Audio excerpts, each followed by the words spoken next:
नमस्कार विद्यार्थी मित्रांनो, आजच्या या व्हिडिओमध्ये आपण संपूर्ण जे काही गव्हर्नर जनरल आहेत आणि व्हाईसरॉय आहेत ते एकाच व्हिडिओमध्ये कव्हर करणार आहोत. व्हिडिओ शेवटपर्यंत पहा, नक्कीच तुम्हाला याचा फायदा परीक्षेमध्ये होताना दिसून येईल.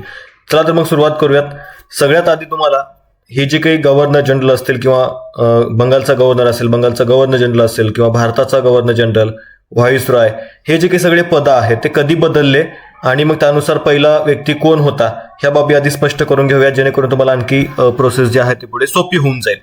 तर सगळ्यात आधी लक्षात ठेवायचं आहे, आपल्याकडे काय झालं होतं 1757 मध्ये प्लासीचं युद्ध झालं होतं आणि त्या प्लासीच्या युद्धामध्ये किंवा प्लासीच्या लढाईमध्ये रॉबर्ट क्लाईव्हने आपल्या बुद्धी कौशल्याच्या जोरावरती युद्ध जिंकून घेतलेलं होतं आणि संपूर्ण ब्रिटिश साम्राज्यामध्ये तो प्रसिद्ध झालेला होता.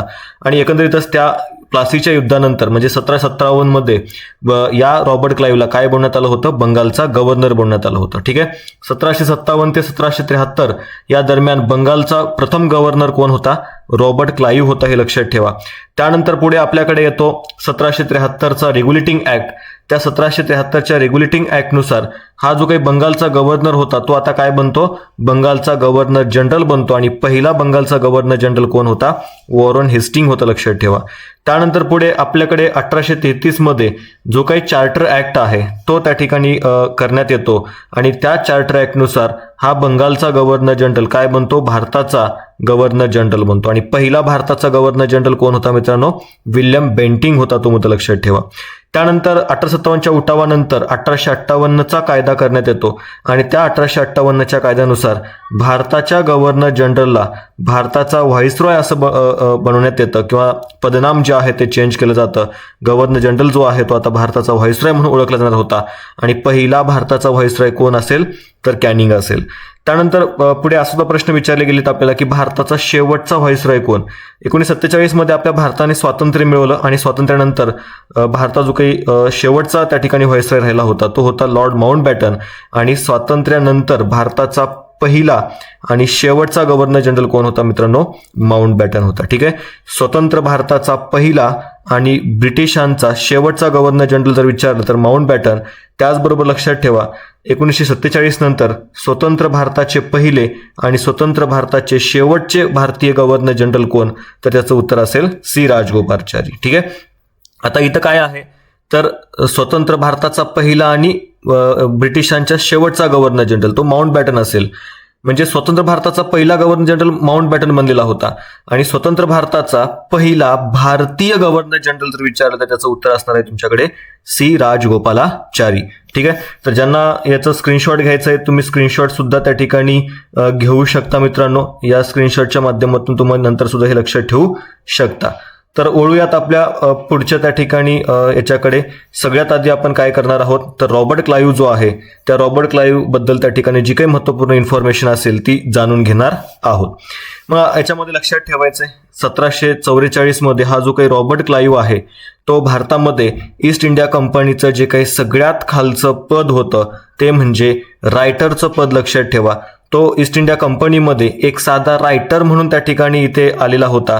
त्याने त्याच्या बुद्धी कौशल्याच्या जोरावर लष्करी आणि राजकीय त्याच्या कौशल्यामुळे भारतामध्ये ब्रिटिश साम्राज्याचा काय केला होता, पाया मजबूत केलेला होता.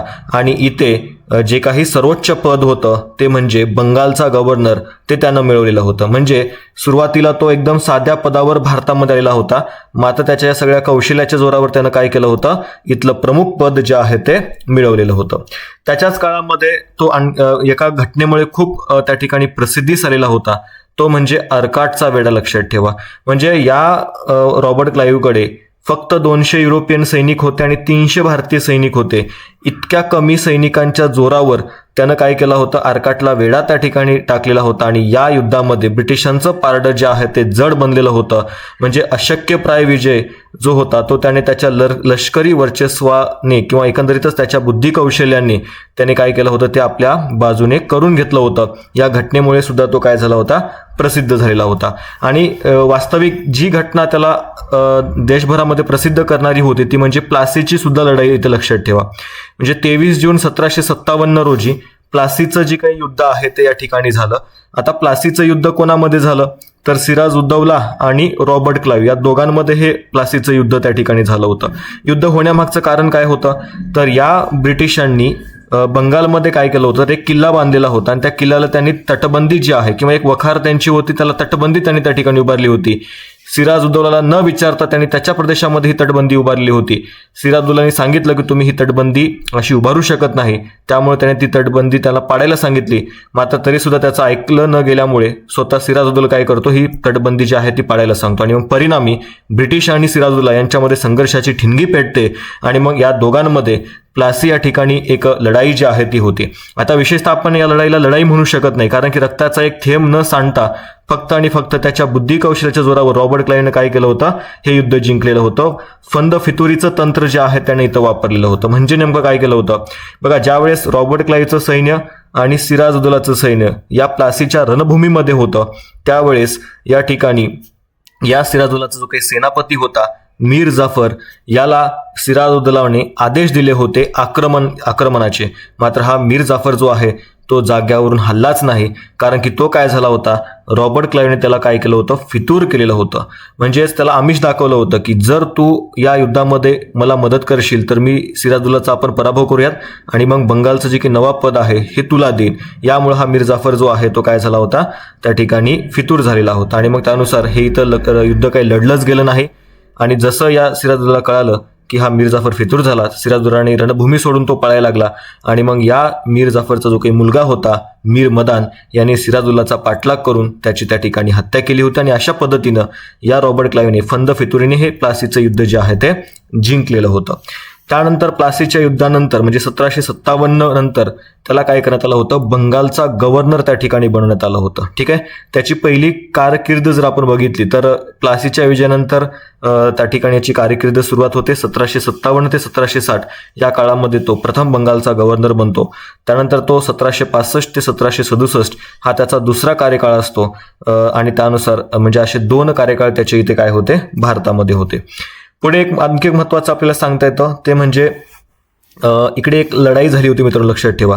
1764 मध्ये जर आपण बघितलं तर एक बक्सारची लढाई जी आहे ती झाली होती आणि या बक्सारच्या लढाईच्या वेळेस भारतामध्ये जो काही गव्हर्नर होता तो व्हॅन्सीटार्ट नावाचा गव्हर्नर होता आणि त्याच्या काळामध्ये बक्सारचं युद्ध लढलं गेलं आणि या बक्सारच्या युद्धामध्ये मुघल बादशाह असेल, सुजाउद्दौला असेल, या सगळ्यांचा आवतचा नवाब असेल, या सगळ्यांचा एकत्रित पराभव जो आहे तो या ब्रिटिशांनी त्या ठिकाणी केलेला होता, व्हॅन्सीटार्टने त्या ठिकाणी केलेला होता किंवा मेजर मोन्रो त्या ठिकाणी त्या सैन्याचं नेतृत्व करत होता. त्याने 3 सत्तांचा एकत्रित पराभव केला आणि या बक्सारच्या युद्धामध्ये सुद्धा ब्रिटिशांचा काय झाला होता, विजय झाला होता. म्हणजे 1764 मध्ये ज्यावेळेस बक्सारचं युद्ध झालं होतं त्या बक्सारच्या लढाई नंतर 1765 मध्ये एक अलाहाबादचा तह होतो. त्या अलाहाबादच्या तहावेळेस मात्र रॉबर्ट क्लाइव्ह जो आहे तो इथे पुन्हा दुसरी त्याची कारकीर्द जी आहे ती सुरू होते. म्हणजे 1764 मध्ये व्हॅन्सीटार्ट गव्हर्नर होता, त्या व्हॅन्सीटार्टचा गव्हर्नरचा कार्यकाळ संपतो आणि 1765 मध्ये दुसऱ्या आपल्या कार्यकाळासाठी हा रॉबर्ट क्लाइव्ह भारतामध्ये गव्हर्नर म्हणून येतो. आणि मग 1765 मध्ये अलाहाबादचा तह होतो रॉबर्ट क्लाइव्ह आणि मुघल बादशाह शाह आलम यांच्यामध्ये आणि त्यानुसार ईस्ट इंडिया कंपनीला या बंगालचे दिवाणी आणि महसुली अधिकार त्या ठिकाणी प्राप्त होतात. दिवाणी अधिकार म्हणजेच काय, दिवाणी अधिकार म्हणजे इथले महसुली अधिकार आणि निजामती अधिकार म्हणजेच काय, तर कंपनीला इथले कायदेविषयक अधिकार जे आहेत ते प्राप्त होतात. तर लक्षात ठेवा, बंगाल, बिहार, ओरिसाचे महसूल गोळा करण्याचे कायदेशीर अधिकार या अलाहाबादच्या तहानुसार कोणाला मिळाले होते, ईस्ट इंडिया कंपनीला मिळाले होते. म्हणजे ही खूप मोठी घटना होती लक्षात ठेवा, कारण की भारतामधला महसूल गोळा करण्याचा अधिकार कोणाला मिळाला होता, कंपनीला मिळाला होता. आणि बंगालचा भाग असेल, बिहारचा भाग असेल, ओरिसाचा भाग असेल, हे मोठ्या प्रमाणामध्ये इकडे अन्नधान्याचं उत्पादन व्हायचं, हा खूप मोठ्या प्रमाणामध्ये महसूल देणारा भाग होता. त्यामुळे पुढे कंपनीची भरभराट झालेली सुद्धा आपल्याला पाहायला मिळते. आता एकंदरीतच ईस्ट इंडिया कंपनीकडे हे अधिकार जे आहेत ते आलेले होते. मात्र मुळात जर आपण बघितलं तर त्यावेळेस कंपनीची तेवढी क्षमता नव्हती आणि कंपनीची इच्छा सुद्धा नव्हती. त्यामुळं हे सगळी जबाबदारी ब्रिटिशांनी आपल्या खांद्यावर घेतली नाही. ब्रिटिशांनी काय केलं, ईस्ट इंडिया कंपनीने आपल्याकडे अधिकार जे आहेत ते ठेवले आणि इथं महसूल गोळा करण्याची काही जबाबदारी आहे ती त्याने भारतीयावर सोपवली.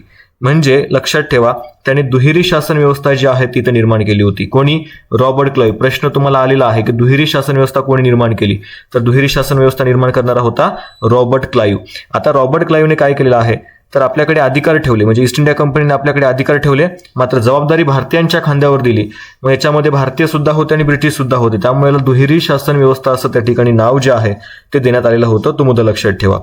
आता एकंदरीतच या दुहेरी राज्यव्यवस्थेच्या माध्यमातून ब्रिटिशांनी खूप मोठ्या प्रमाणामध्ये लूट केली आणि इथं 2 पदं त्यांनी निर्माण केलेली होती उपदिवानांची. मग त्याच्यामध्ये मोहम्मद रेझा खान आणि सिताब राय यांची नियुक्ती करण्यात आली होती आणि या दोघांनी सुद्धा प्रचंड लूट जी आहे ती केलेली आपल्याला पाहायला मिळते. ठीक आहे.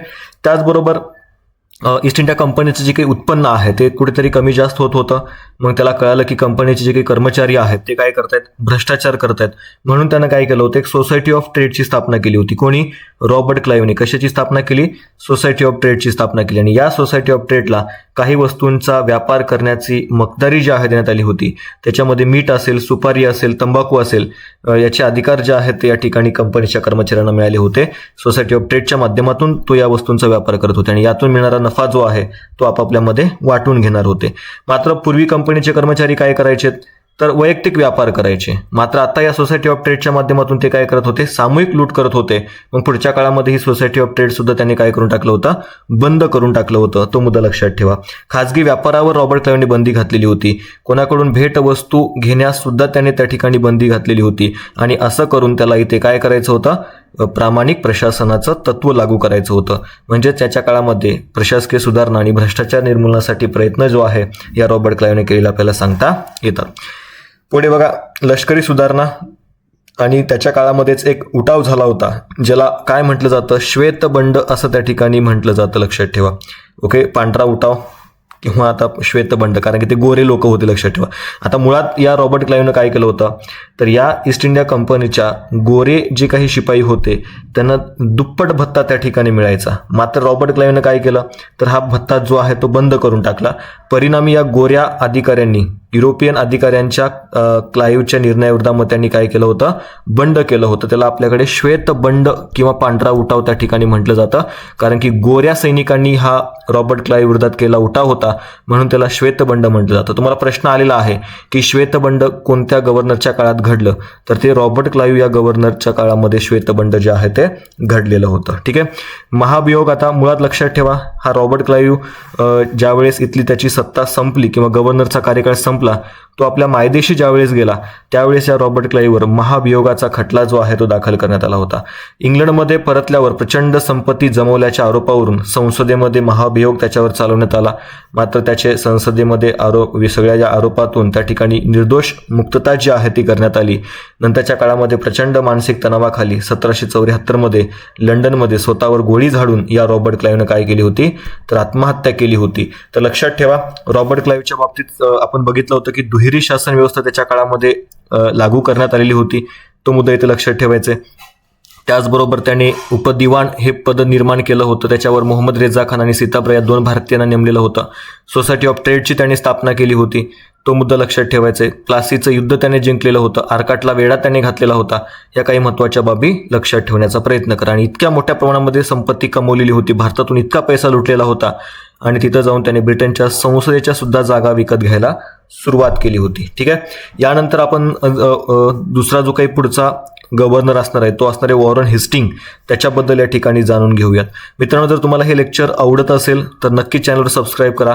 असाच क्वालिटी कंटेंट जो आहे तो तुम्हाला आपल्या या यूट्यूब चॅनलवर अभ्यासायला मिळून जाईल. त्यासाठी हे चॅनल नक्कीच सबस्क्राईब करून ठेवायचं आहे. आपलं टेलिग्राम चॅनल सुद्धा आहे, ते सुद्धा तुम्ही जॉईन करू शकता.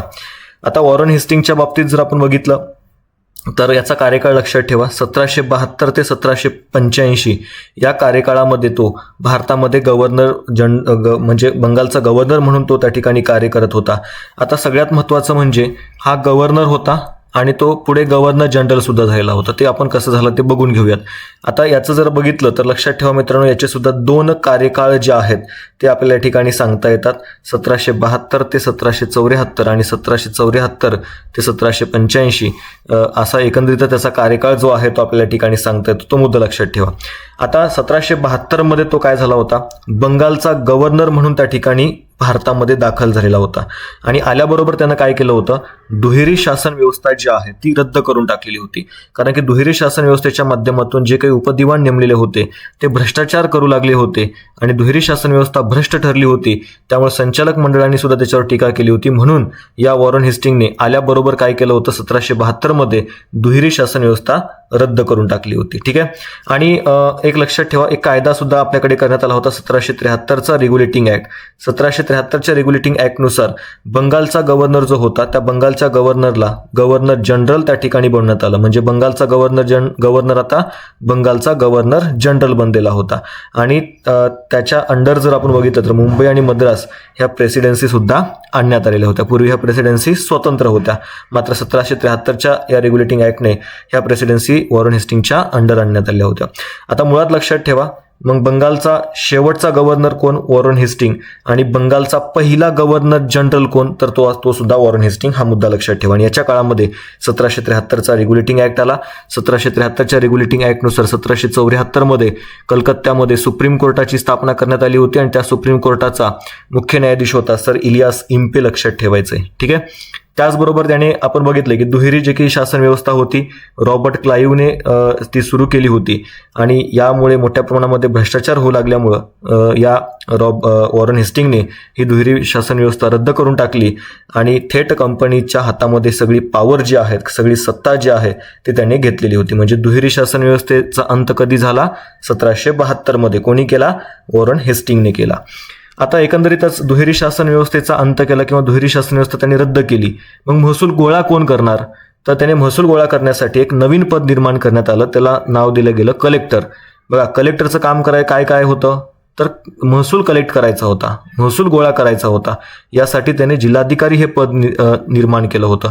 तुम्हाला इथे सुद्धा प्रश्न परीक्षेमध्ये आलेला आहे की जिल्हाधिकारी हे पद कोणी निर्माण केलं, तर त्याचं उत्तर असेल वॉरन हेस्टिंग याने काय केलं आहे, जिल्हाधिकारी पद हे निर्माण केलं होतं. ठीक आहे. पुढे त्याने काही काळानंतर जर आपण बघितलं तर महसूल गोळा करण्यासाठी नंतरच्या काळामध्ये एक नवीन पद्धत सुरू केली होती. त्या पद्धतीचं नाव असेल पंचवार्षिक पद्धत. लक्षात ठेवा. ठीक आहे. पंचवार्षिक पद्धत जी आहे ती पंचवार्षिक पद्धत त्याने सुरू केली होती. या पंचवार्षिक पद्धतीमध्ये काय होतं, जर समजा हा पुणे जिल्हा आहे आणि पुणे जिल्ह्याचा जर महसूल त्या ठिकाणी कंपनीला गोळा करायचा असेल तर अशा वेळी या पुणे जिल्ह्यामध्ये असणारे जे काही सगळे ठेकेदार आहेत त्यांना एकत्र बोलवलं जायचं. तिथं या पुणे जिल्ह्याचा महसूल गोळा करण्याचा लिलाव जो आहे तो त्या ठिकाणी व्हायचा आणि या लिलावामध्ये जो जास्त बोली लावेल त्याला काय केले जायचे, महसूल गोळा करण्याचे ठेके दिले जायचे. आणि ही पद्धत 5 वर्षासाठी होती. आता 5 वर्षासाठी होती म्हणून याला पंचवार्षिक नाव पडलं. जो जास्त बोलीला म्हणजे लिलाव व्हायचा म्हणून या पद्धतीलाच लिलाव पद्धत असं म्हटलं गेलं आणि जो जास्त बोली लावेल त्याला ते ठेके दिले जायचे म्हणून याला बोली पद्धत असं त्या ठिकाणी म्हटलं गेलं. ठीक आहे. म्हणजे लक्षात ठेवा, या वॉरन हेस्टिंगने भारतामध्ये कोणती पद्धत लागू केली होती, पंचवार्षिक पद्धत महसूल गोळा करण्यासाठी ही पद्धत लागू केली होती. तो मुद्दा लक्षात ठेवा. त्याचबरोबर मग ब्रिटिशांचा जो काही खजिना ज्या ठिकाणी साठवून ठेवला जायचा त्याचं लोकेशन त्यांनी चेंज केलं होतं. म्हणजे मुर्शिदाबादवरून कलकत्ता येथे खजिन्याचं स्थलांतर जे आहे ते त्या ठिकाणी ब्रिटिशांनी केलेलं आपल्याला सांगता येतं. दिवाणी न्यायालयाची स्थापना त्याच्या काळामध्ये झाली. फौजदारी न्यायालयाची स्थापना सुद्धा वॉरन हेस्टिंगच्या काळामध्ये त्या ठिकाणी करण्यात आली होती. तो मुद्दा लक्षात ठेवा. ठीक आहे. दिवाणी न्यायालय आणि फौजदारी न्यायालयाची स्थापना कोणाच्या काळामध्ये, वॉरन हेस्टिंगच्या काळामध्ये. त्याच्याच काळामध्ये 1781 मध्ये कलकत्ता मदरसाची स्थापना झाली. मुस्लिम कायद्याचा सखोल अभ्यास करणं याच्या हेतूने कलकत्ता मदरसाची स्थापना झाली होती. एशियाटिक सोसायटीची स्थापना सुद्धा 1784 मध्ये वॉरन हेस्टिंगच्याच काळामध्ये झाली होती मित्रांनो, लक्षात ठेवा. आणि विल्यम जोन्सने काय केलं होतं, याची स्थापना जी आहे ती केली होती बंगालमध्ये. ठीक आहे. तर महत्वाचा मुद्दा आहे कलकत्ता मदरसा, एशियाटिक सोसायटी कोणाच्या काळामध्ये, वॉरन हेस्टिंगच्या काळामध्ये. सगळ्यात महत्वाचं अजून एक इथं आपल्याला सांगता येतं ते म्हणजे भगवद्गीतेचं भाषांतर. आता जो काही चार्ल्स विल्किन्सन आहे त्यानं काय केलं होतं, भगवद्गीतेचं इंग्रजीमध्ये त्या ठिकाणी भाषांतर केलं होतं आणि त्याच्या या भाषांतर किंवा अनुवादित पुस्तकाला प्रस्तावना कोणी लिहिली होती असा एक प्रश्न आपल्याला मागे परीक्षेमध्ये विचारण्यात आलेला होता. तर वॉरन हेस्टिंगनं काय केलेलं आहे, चार्ल्स विल्किन्सनने भगवद्गीतेचं जे काही भाषांतर केलं होतं त्याला प्रस्तावना कोणी लिहिली, तर वॉरन हेस्टिंगने लिहिली. हा मुद्दा लक्षात ठेवा. ठीक आहे. तर याच्याच काळामध्ये पहिले इंग्रज मराठा युद्ध झालं आणि ते पुढे सालबाईच्या तहानं ते युद्ध जे आहे ते थांबलेलं होतं. दुसरं इंग्रज म्हैसूर युद्ध त्याच्या काळामध्ये झालं होतं. मंगलोरच्या तहानं ते त्या ठिकाणी थांबलेलं आहे. रोहिला युद्ध म्हणजे रोहिल्यांसोबत सुद्धा त्यानं त्या ठिकाणी इथं युद्ध केलं होतं आणि रोहिलखंडावर ब्रिटिशांनी एक प्रकारे ताबा जो आहे तो याच वॉरेन हेस्टिंगच्या काळामध्ये त्या ठिकाणी जो आहे तो मिळवलेला होता. आता रोहिल्यांसोबत कसली दुश्मनी नव्हती तरी सुद्धा त्याने रोहिल्यांसोबत युद्ध केलं होतं आणि यामुळे खूप मोठ्या टीकेला त्याला सामोरं जावं लागलं होतं. काही वाद आणि काही बाबी इथं आपण पाहूयात. सगळ्यात त्याच्याशी संबंधित गाजलेलं प्रकरण ते म्हणजे नंदकुमार प्रकरण लक्षात ठेवा. आता वॉरेन हेस्टिंगनं आपण बघितलेलं होतं की 1772 मध्ये काय केलं होतं, आल्याबरोबर दुहेरी शासन व्यवस्था जी आहे ती बंद करून टाकलेली होती कारण की ती भ्रष्ट ठरली होती आणि त्याच्यावर त्या दुहेरी शासन व्यवस्थेमध्ये 2 उपदिवाण होते, मोहम्मद रेजा खान आणि सिताब राय लक्षात ठेवा, यांना सुद्धा पदावरून काढून टाकलं होतं.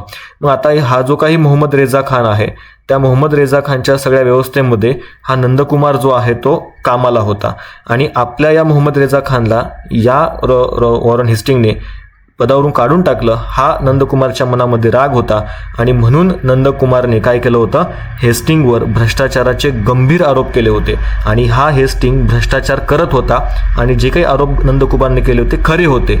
मात्र त्यानंतर या हेस्टिंगने नंदकुमारला एका फसवणुकीच्या गुन्ह्यामध्ये त्या ठिकाणी अटक केली, त्याच्यावर खटला दाखल केला आणि तो खटला जो आहे तो या इलियास इम्पे या न्यायाधीशासमोर चालला आणि त्याने काय केलं होतं, नंदकुमारला डायरेक्ट फाशीची शिक्षा जी आहे ती घोषित करून टाकली होती. आणि या घटनेमुळे सुद्धा हे जे काही इलियास इम्पे असेल किंवा वॉरेन हेस्टिंग असेल यांच्यावर प्रचंड टीका झाली होती आणि या घटनेला न्यायिक खून असं त्या ठिकाणी म्हटलं गेलं होतं. मित्रांनो लक्षात ठेवा, तुम्हाला प्रश्न विचारला जाऊ शकतो की न्यायिक खून कोणत्या घटनेला म्हटलं गेलं होतं, तर हे नंदकुमार प्रकरण इथं लक्षात ठेवायचं. क्लिअर आहे, पुढे जाऊयात. याच्याच काळामध्ये 1784चा पिट्स इंडिया ॲक्ट जो आहे तो त्या ठिकाणी आलेला होता आणि या ॲक्टनुसार जर आपण बघितलं ईस्ट इंडिया कंपनीच्या बाबीमध्ये फरक करण्यात आला होता. म्हणजे कंपनीचं पूर्वी जर आपण बघितलं राजकीय कार्य आणि व्यापारी कार्य हे एकच त्या ठिकाणी होतं, मात्र याच्यामध्ये फरक जो आहे तो 1784च्या पिट्स इंडिया ॲक्टने करण्यात आला होता. तुम्हाला विचारला जाऊ शकतो प्रश्न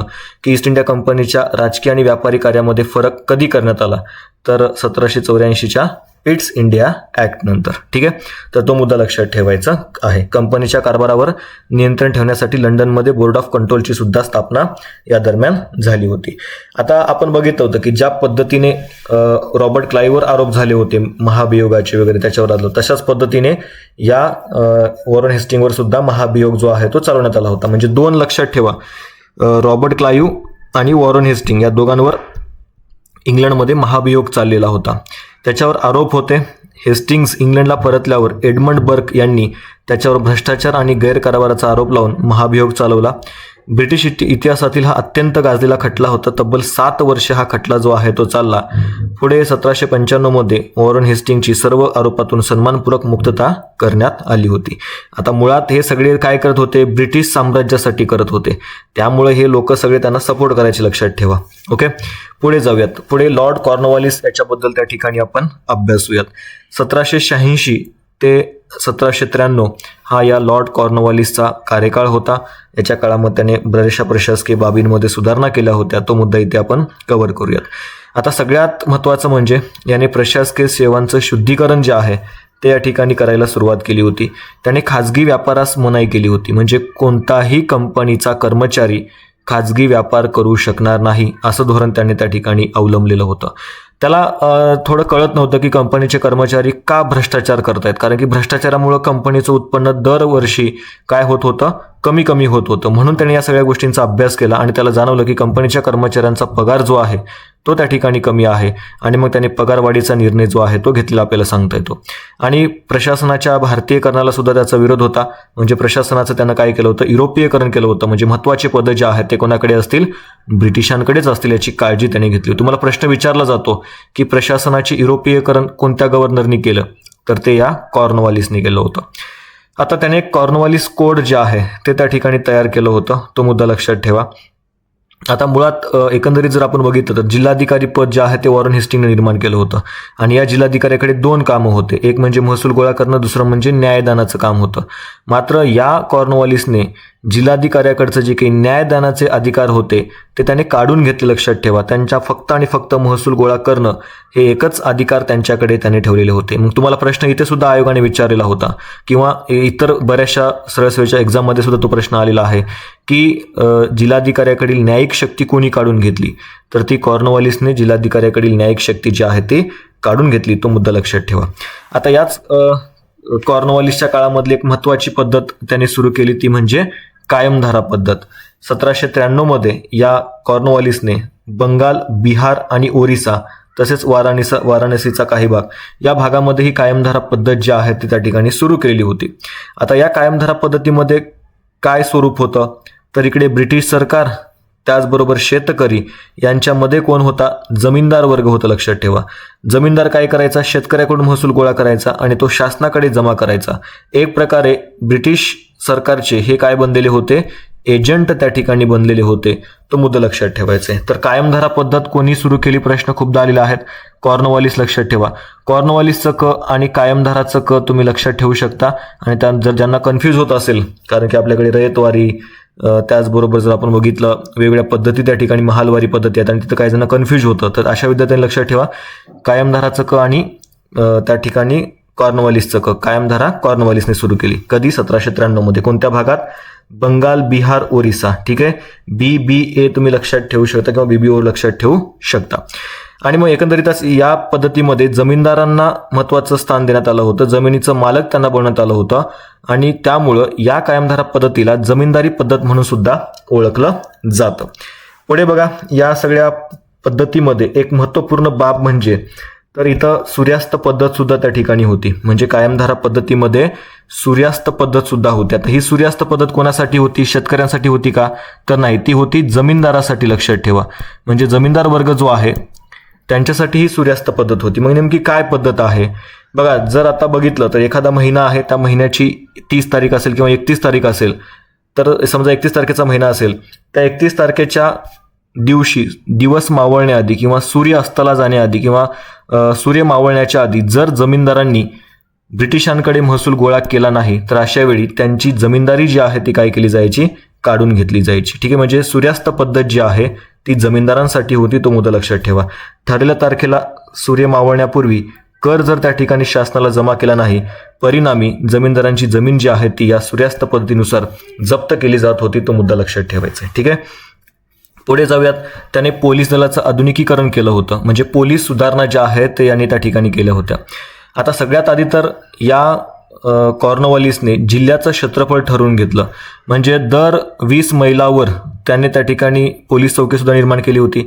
400 चौरस किलोमीटरचा एक जिल्हा निर्माण केला आणि या प्रत्येक जिल्ह्यामध्ये 20-20 मैलावर एक पोलीस स्टेशन त्या ठिकाणी बनवलं आणि त्या पोलीस स्टेशनवर एक अधिकारी असायचा, त्याला दरोगा असं त्या ठिकाणी म्हटलं जायचं. आणि बऱ्याचदा हा दरोगा जो आहे तो भारतीय व्यक्ती त्या ठिकाणी असायचा.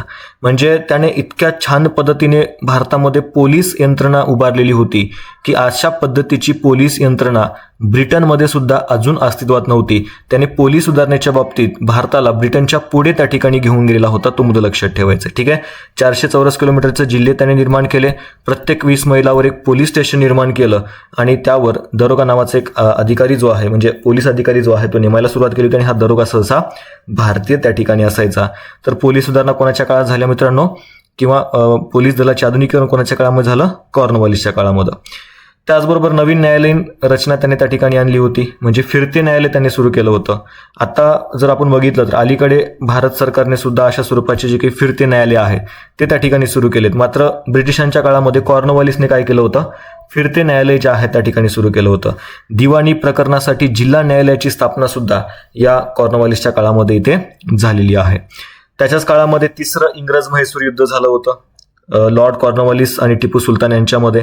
पुढे श्रीरंगपट्टणमचा तह झाला आणि त्या तहानुसार या टिपू सुलतानना आपलं अर्ध राज्य जे आहे ते इंग्रजांना बहाल करावं लागलं होतं. तर तिसरं म्हैसूर युद्ध कोणाच्या काळामध्ये, कॉर्नवॉलिसच्याच काळामध्ये. तो मुद्दा लक्षात ठेवा. आता एकमेव गव्हर्नर जनरल आहे हा कॉर्नवॉलिस, की ज्याची समाधी जी आहे ती भारतातील गाझीपूर या शहरामध्ये आहे. म्हणजे त्याचा जो काही मृत्यू आहे तो भारतामध्ये झालेला होता मित्रांनो.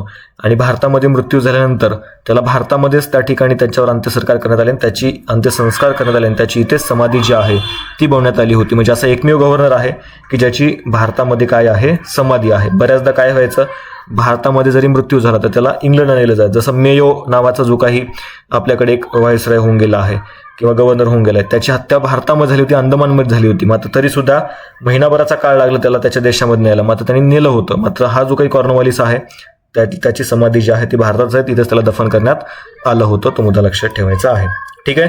तर कॉर्नवॉलिसच्या बाबतीत आपण काय काय बाबी अभ्यासलेल्या आहेत. त्याने खाजगी व्यापारास मनाई केली होती, अधिकाऱ्यांच्या पगारी वाढवलेल्या होत्या, प्रशासनाचं त्याने युरोपीयकरण केलेलं होतं. त्याचबरोबर जिल्हाधिकाऱ्यांकडील न्यायिक शक्ती काढून घेतली होती. त्यानं फक्त महसूल गोळा करणं इतकंच काम ठेवलं होतं. कायमधारा पद्धत त्याच्या काळामध्ये सुरू झाली होती. त्यानंतर सूर्यास्त पद्धत होती जमीनदारांसाठी. त्याचबरोबर पोलीस दलाचं त्यानं काय केलं होतं, आधुनिकीकरण केलं होतं आणि फिरते न्यायालय सुरू केले होते. तो सुद्धा मुद्दा लक्षात ठेवायचा आहे. ठीक आहे. पुढे जाऊयात. पुढचा जो काही गव्हर्नर असणार आहे तो असणार आहे John Shore. Sir John Shore लक्षात ठेवा, त्याच्याबद्दल आपण जाणून घेऊयात. आता हा जो काही जॉन शोर आहे त्याने भारतात आल्यानंतर काय केलं आहे, अलिप्ततेचं धोरण इथं राबवलेलं आहे. म्हणजे भारतीय राज्याच्या अंतर्गत बाबींमध्ये हस्तक्षेप न करण्याचं धोरण त्यानं राबवलं होतं. त्यालाच काय म्हटलं जातं, अलिप्ततेचं धोरण म्हटलं जातं. आता याच्या काळामध्ये काही खास बाबी घडल्या नाहीत. 2 फक्त बाबी लक्षात ठेवा. एक म्हणजे खर्ड्याची लढाई 1795 मध्ये मराठे आणि निजाम यांच्यामध्ये ही लढाई झाली होती आणि या लढाईमध्ये निजामांचा काय झाला होता, मराठ्यांनी पराभव केला होता आणि जॉन शोरने या लढाईमध्ये कसलाही हस्तक्षेप केला नाही. म्हणजे खर्ड्याच्या लढाईमध्ये मराठ्यांनी निजामाचा काय केला होता, पराभव केला होता. आणि ही घटना कोणाच्या काळामध्ये, सर जॉन शोरच्या काळामध्ये. त्यानंतर आणखी एक महत्त्वाची घटना म्हणजे चार्टर ॲक्ट लक्षात ठेवा. 1793चा चार्टर ॲक्ट जो आहे त्यालाच आपण सनदी कायदा त्या ठिकाणी म्हणतो आणि हा कायदा जो आहे तो त्या ठिकाणी करण्यात आला होता. असे एकूण 4 सनदी कायदे होते. 1793चा एक चार्टर ॲक्ट, त्यानंतर 1813चा चार्टर ॲक्ट, त्यानंतर 20 वर्षांनी म्हणजेच 1833चा चार्टर ॲक्ट आणि त्यानंतर 20 वर्षांनी म्हणजे 1853चा चार्टर ॲक्ट. दर 20 वर्षांनी चार्टर ॲक्ट जे आहे ते बनवण्यात आले होते. असे एकूण 4 चार्टर ॲक्ट आहेत. त्यातला पहिला चार्टर ॲक्ट 1793चा जॉन शोरच्या काळामध्ये आलेला होता आणि या कायद्यानुसार संचालक मंडळ असेल किंवा जे काही बोर्ड ऑफ कंट्रोल आहे त्याच्या सदस्यांचा पगार भारतीय तिजोरीतून द्यायला सुरुवात झाली होती 1793च्या कायद्यानुसार. स्टेटमेंट लक्षात ठेवा की ब्रिटिश जे काही बोर्ड ऑफ कंट्रोल आहे त्याच्या सदस्यांचा पगार भारतीय तिजोरीतून द्यायला कधीपासून सुरुवात झाली, तर 1793च्या चार्टर ॲक्टनुसार. पुढे जाऊयात.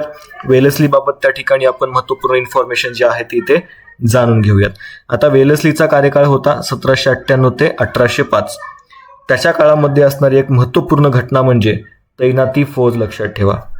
आता तैनाती फौज हे काय होतं, तर एक करार होता आणि त्या करार जो आहे तो संस्थानिकांसोबत केला जायचा. आणि एकंदरीत जर आपण बघितलं तर तैनाती फौज भारतामध्ये पहिल्यांदा कोणी आणली, तर ती फ्रेंचांनी आणली. लक्षात ठेवा. फ्रेंचांचा एक गव्हर्नर होता ज्याचं नाव होतं ड्युप्ले नावाचा गव्हर्नर होता. लक्षात ठेवा. या ड्युप्ले काय करायचा, भारतीय राजे महाराजे जे आहेत त्यांना ज्यावेळेस सैन्याची गरज पडायची त्यावेळेस आपलं सैन्य द्यायचा आणि त्यांच्याकडून त्याचा मोबदला घ्यायचा किंवा एखाद्या प्रदेशाचे महसूल गोळा करण्याचा अधिकार घ्यायचा.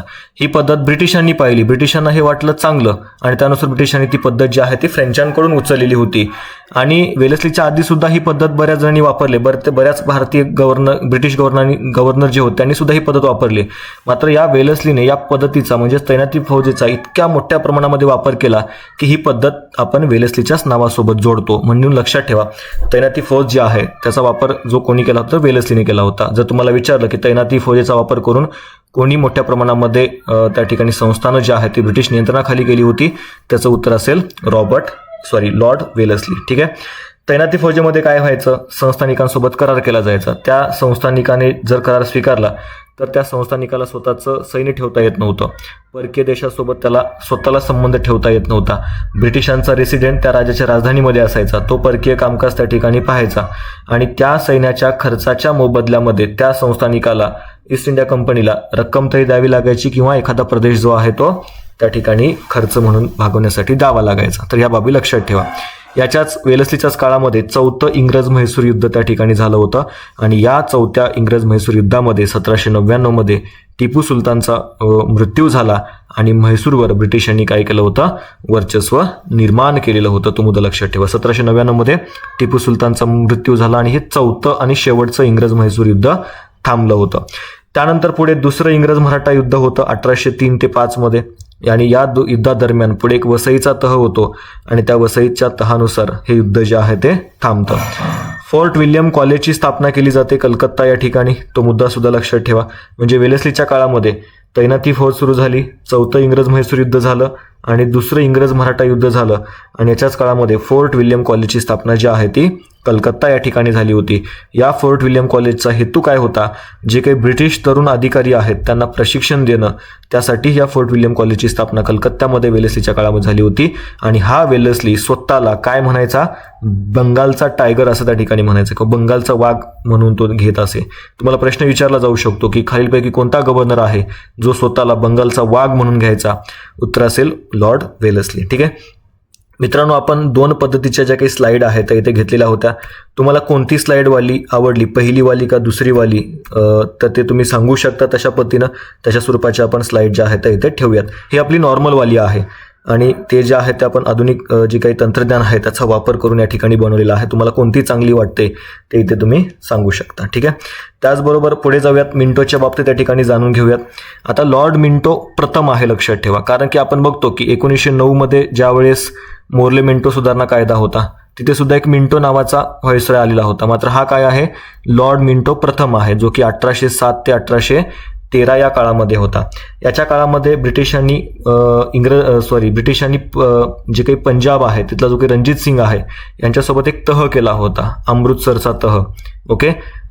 रणजित सिंह आणि इंग्रज यांच्यामध्ये हा महत्त्वाचा तह झाला, ज्याने सतलज नदी ही दोन्ही राज्यांची सीमा जी आहे त्या ठिकाणी ठरवण्यात आली होती. म्हणजे या लॉर्ड मिंटोने रणजित सिंग सोबत काय केलं होतं? अमृतसरचा तह केला होता. आणि ब्रिटिश साम्राज्य आणि रणजित सिंगचं साम्राज्य यांच्यामध्ये सतलज ही नदी जी आहे ती सीमा असणार होती. तो मुद्दा लक्षात ठेवा.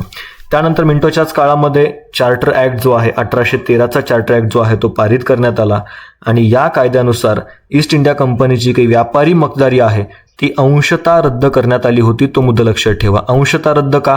कारण की ईस्ट इंडिया कंपनी अजून भारतामध्ये चहाचा संपूर्ण व्यापार करण्याची एकाधिकारशाही तिच्याकडे होती आणि चीनचा व्यापार पूर्णपणे चालवण्याची एकाधिकारशाही कंपनीकडे होती. हा मुद्दा लक्षात ठेवा. ठीक आहे. म्हणजे भारतामध्ये चहा जर सोडला तर बाकी सगळ्या वस्तूंचा व्यापार करण्याचा अधिकार इंग्लंडमधले जे काही व्यापारी असतील, तिथले भांडवलदार असतील, उद्योजक असतील यांना मिळाला होता. तो मुद्दा लक्षात ठेवायचा. आणि याच कायद्यानुसार भारतीयांच्या शिक्षणासाठी 1,00,000 रुपयाची तरतूद करण्यात आली होती. प्रश्न इथं तुम्हाला विचारलेत, 1813च्या कायद्यानुसार ईस्ट इंडिया कंपनीची व्यापारी मक्तेदारी अंशतः रद्द झाली, भारतीय शिक्षणासाठी 1,00,000 रुपयाची तरतूद करण्यात आली आणि इंग्लंडमधल्या ज्या काही ख्रिश्चन मिशनऱ्या होत्या त्यांना भारतात जाऊन धर्मप्रसार करण्याची परवानगी सुद्धा याच कायद्याने त्या ठिकाणी मिळाली होती. तो मुद्दा लक्षात ठेवा.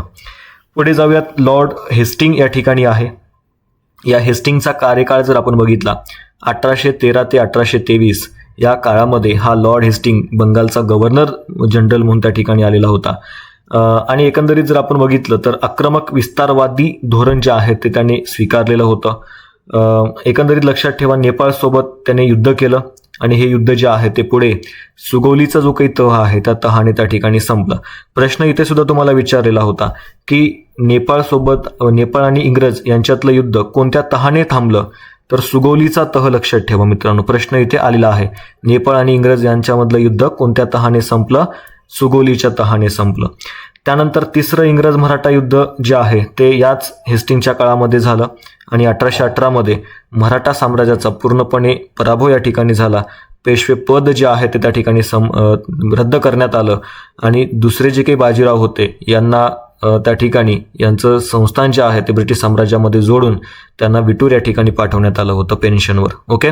आणि मग अशा पद्धतीने शनिवार वाड्यावरचा भगवा ध्वज काढण्यात आला आणि त्या ठिकाणी ब्रिटिशांचा युनियन जॅक जो आहे तो त्यांनी फडकवला. ठीक आहे. तर हेस्टिंगच्या काळामध्ये 1818 मध्ये मराठी सत्तेचा इथे त्या ठिकाणी पराभव जो आहे तो झालेला होता. तो मुद्दा लक्षात ठेवा. त्याच्याच काळामध्ये पेंढाऱ्यांचा बंदोबस्त जे आहे ते त्या ठिकाणी करण्यात आला होता. पेंढारी जे आहे ते मोठ्या प्रमाणामध्ये लूट करायचे, लोकांची हत्या त्या ठिकाणी करायचे, त्यांच्यावरचा पैसा त्या ठिकाणी लुटायचे. त्यामुळे पेंढाऱ्यांचा बंदोबस्त जो आहे तो याच्या काळामध्ये त्या ठिकाणी करण्यात आला होता. तो मुद्दा लक्षात ठेवण्याचा प्रयत्न करा. त्यानंतर पुढे बघा, रयतवारी पद्धत जी आहे ती याच हेस्टिंगच्या काळामध्ये 1820 मध्ये सुरू करण्यात आली होती. थॉमस मनरोच्या मदतीने जमीन महसुलाची एक नवीन पद्धत जी आहे ती इथे लागू करण्यात आली होती. आपण बघितलं होतं कायमधारा पद्धत कॉर्नवॉलिसच्या काळामध्ये सुरू झाली होती आणि हेस्टिंगच्या काळामध्ये रयतवारी पद्धत सुरू झाली होती. मात्र त्या पद्धतीचा जनक कोण आहे? थॉमस मॉन्रो. रयतवारी पद्धत सुरू कोणी केली? थॉमस मॉन्रोने. कोणाच्या काळात? हेस्टिंगच्या काळात. ही बाब लक्षात ठेवा. त्याने वृत्तपत्रावरील सेन्सॉरशिप जी होती ती रद्द केली आणि काही प्रमाणामध्ये या हेस्टिंगने इथल्या वृत्तपत्रांना स्वातंत्र्य देण्याचं काम केलं होतं. तो मुद्दा लक्षात ठेवा. ठीक आहे. तर हेस्टिंगच्या बाबतीत नेपाळसोबत युद्ध केलं होतं. सुगोलीच्या तहाने ते युद्ध थांबलं. तिसरं इंग्रज मराठा युद्ध झालं. त्यानुसार मराठी साम्राज्याचा अंत झाला. पिंडाऱ्यांचं बंदोबस्त केलं. रयतवारी पद्धत सुरू केली आणि वृत्तपत्रांना काही प्रमाणामध्ये त्याने स्वातंत्र्य दिलं होतं. तो मुद्दा लक्षात ठेवा. मित्रांनो, ज्यांना हे थोडं स्लो वाढतं असेल तुम्ही स्पीड वाढवून सुद्धा त्या ठिकाणी लेक्चर जे आहे ते बघू शकता. मात्र लेक्चर शेवटपर्यंत बघा. कोणती एक्झाम असू दे त्याच्यामुळे तुम्हाला याच्या बाहेरचा प्रश्न त्या ठिकाणी दिसणार नाही. क्वालिटी एकदम तुम्हाला याच्यामध्ये लेक्चर जे आहे ते मिळून जाईल. सगळा कंटेंट जो आहे तो व्यवस्थित मिळून जाईल. याची जर तुम्हाला PDF हवी असेल तर ते तुम्हाला आपल्या टेलिग्राम चॅनलवर मिळून जाईल. टेलिग्रामची लिंक व्हिडिओच्या डिस्क्रिप्शन बॉक्समध्ये आहे. तिथून तुम्ही ते जॉईन करून घ्या आणि अशाच पद्धतीचे लेक्चर कंटेंट तुम्हाला तिथे मिळत जातील. आणि चॅनलवर नवीन असेल तर सबस्क्राईब सुद्धा करा. सगळेच आपण इथे कव्हर करतोय. ओके. लॉर्ड विल्यम बेंटिंकच्या बाबतीत लक्षात ठेवा. 1828 ते 1835 हा त्याचा कार्यकाळ त्या ठिकाणी होता आणि याच्याच कार्यकाळामध्ये एक महत्त्वाचा कायदा करण्यात आला. तो म्हणजे 1833चा 4 ट्रॅक. लक्षात ठेवा. त्याला सेंट हेलेना कायदा म्हणून सुद्धा ओळखलं जातं. 1833चा 4 ट्रॅक त्याला सेंट हेलिना कायदा म्हणून सुद्धा ओळखलं जातं. मग या कायद्यानुसार काही बाबी ज्या आहेत तुम्हाला लक्षात ठेवायचे.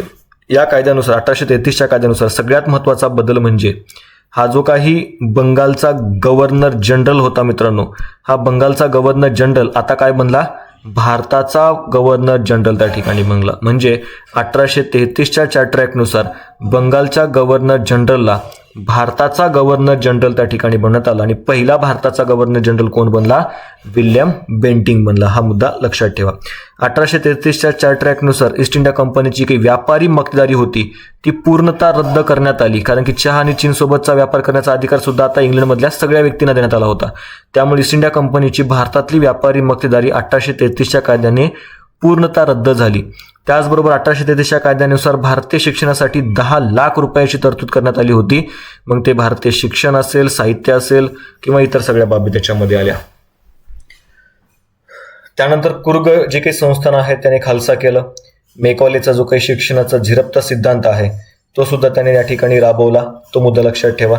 झिरपता सिद्धांत काय आहे? तर उच्च शिक्षण जे आहे ते इंग्रजी भाषेतून द्यायचं आणि प्राथमिक शिक्षण जे आहे ते देशी भाषेतून द्यायचं. हे जे काही उच्च शिक्षित लोक आहेत ते काय करतील? तर जे काही सामान्य लोक आहेत त्यांना इंग्रजी भाषेचं वगैरे शिक्षण देतील, असं त्याचं एक मत होतं. तशा स्वरूपाचा हा झिरपता सिद्धांत जो आहे तो मेकॉलेने मांडलेला होता आणि मेकॉलेने इंग्रजी भाषेचा पुरस्कार जो आहे तो केला होता. तो मुद्दा लक्षात ठेवा. त्यानंतर पुढे दुसरा गव्हर्नर आहे मित्रांनो, लक्षात ठेवा. तो आहे चार्ल्स मेटाकाल्फ. 1835 मध्ये तो त्या ठिकाणी भारताचा दुसरा गव्हर्नर जनरल म्हणून या ठिकाणी आला आणि त्याने या ठिकाणी वृत्तपत्रांचा कायदा जो आहे तो त्या ठिकाणी केला आणि त्यानुसार वृत्तपत्रावरील जी काही बंधनं आहेत ती उठवली. त्यामुळं चार्ल्स मेटाकाल्फला काय म्हटलं जातं? वृत्तपत्रांचा मुक्तिदाता म्हणून आपण त्या ठिकाणी ओळखतो. तो मुद्दा लक्षात ठेवा. प्रश्न इथे आलेला आहे की या वृत्तपत्रांचा मुक्तिदाता कोणाला म्हटलं जातं? तर चार्ल्स मेटाकाल्फला. बेंटिंकच्या बाबतीत एक बाब राहिली होती. त्याने सत्तीबंदीचा कायदा सुद्धा इथे 1829 मध्ये केला होता. तो मुद्दा लक्षात ठेवा. तो प्रथम बंगालमध्ये त्यानंतर मुंबई आणि मद्रासमध्ये लागू करण्यात आला होता.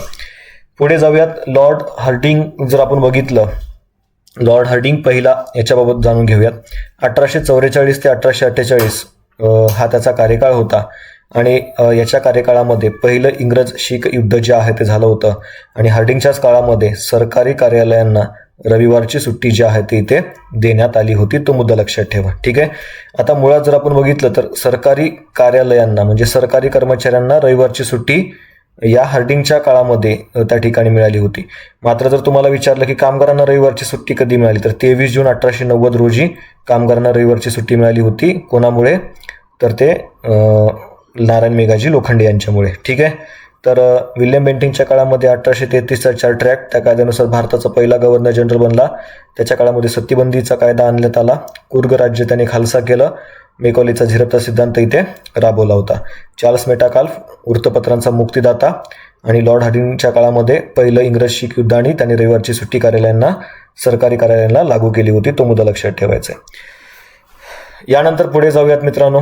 लॉर्ड डलहौसी जो आहे त्याच्याबद्दल काही महत्त्वाचे जे काही पॉईंट आहेत ते इथे जाणून घेऊयात.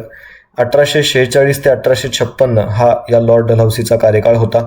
साम्राज्यवादी विचारसरणीचा होता, विस्तारवादी विचारसरणीचा होता आणि यातूनच त्याने मोठ्या प्रमाणामध्ये ब्रिटिश साम्राज्याचा इथे विस्तार जो आहे तो केला होता, तो मुद्दा लक्षात ठेवा. पूर्वी हा बोर्ड ऑफ ट्रेडचा अध्यक्ष होता. नंतर त्याला भारताचा गव्हर्नर जनरल म्हणून त्या ठिकाणी पाठवण्यात आलं. त्याने आल्याबरोबर इकडे विस्तारवादी धोरण चालू केलं. दत्तक वारसा नामंजूर तत्वाचा वापर त्याने करायला सुरुवात केला आणि याच्या माध्यमातून अनेक संस्थानं जी आहेत त्याने खालसा केली होती. म्हणजे पूर्वी काय होतं, जे काही भारतीय होते त्या भारतीयांना जर समजा एखादा राजा निपुत्रिक अवस्थेमध्ये मृत्यू पावला किंवा जर त्याला त्या ठिकाणी पुत्र प्राप्ती झाली नसेल तर त्याला दत्तक घेता येत होतं. मात्र कंपनीने सांगितलं की जर तुम्हाला दत्तक घ्यायचं असेल तर आम्हाला विचारावं लागेल आणि आम्हाला ते घेऊ द्यायचं का नाही ते आमच्या मनावर असेल.